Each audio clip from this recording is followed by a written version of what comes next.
I think it's a lovely privilege to be able to introduce an inspiring delegate. So it's my privilege to introduce the next one. The next one is Scarlett Piantini from the Dominican Republic.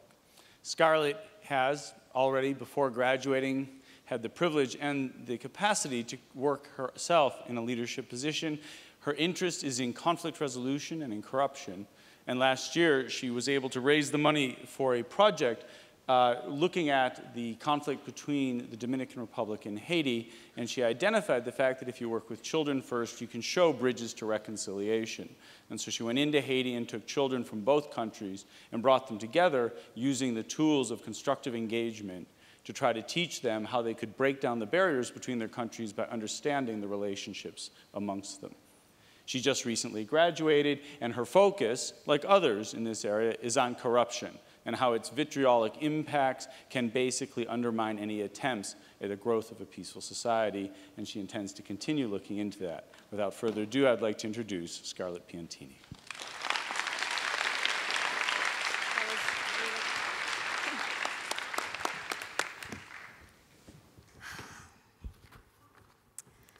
Thank you, Doug, for that really kind introduction. We are living in a time in which globalization has transformed the structure of states, and governments find it ever more challenging to be effective. So much so that if we look at the root causes of every single issue discussed at One Young World, we will find poor governance and leadership at the top of the list. The increasing lack of transparency that permeates all levels of government hinders political leadership and governance worldwide. There is no doubt that corruption restricts a country's quality of governance and its capacity to develop, and we must confront it on all levels. But while we face these challenges, the increase in democracies has provided us with unprecedented avenues for positive change. We have been empowered with rights and liberties that allow us to act and to demand accountability and good governance. Authoritarian rule is very much alive, and democracies are far from perfect. But they are the best form of governance because they enhance citizens' mediums to express their wants and needs.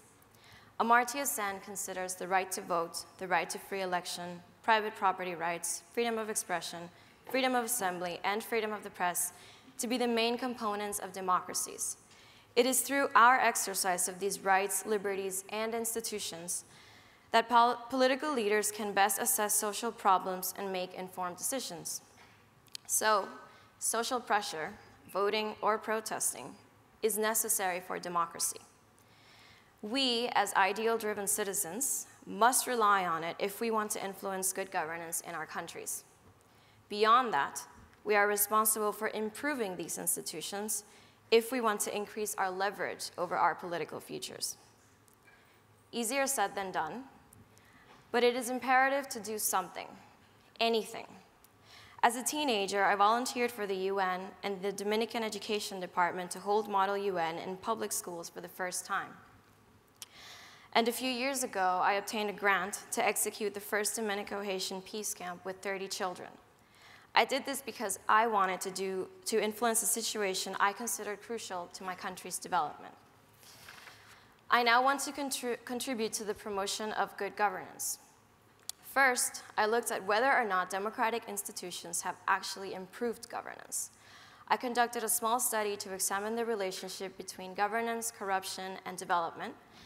Through my research and statistical analysis, I became convinced that civil liberties, such as freedom of association and freedom of the press, are the specific mechanisms through which we can best hold our governments accountable and transparent.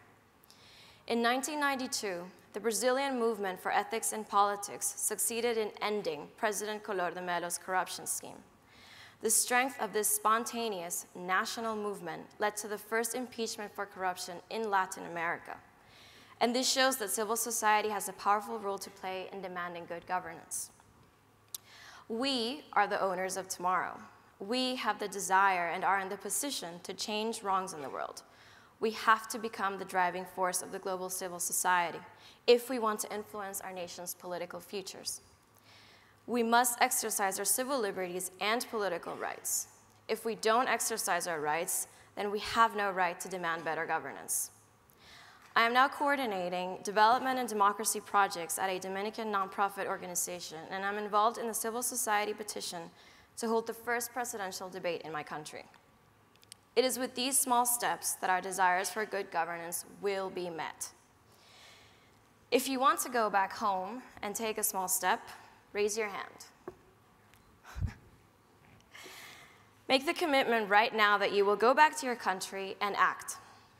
Join a free press, or fight for it. Join the legal system, advocate to legitimize it. Join a protest to make your voice heard, or vote against corrupt politicians. Work to strengthen your civil society because within it lies the greatest potential for change. Let us never conform to the system, but live to improve it. It is our responsibility to do so. Thank you.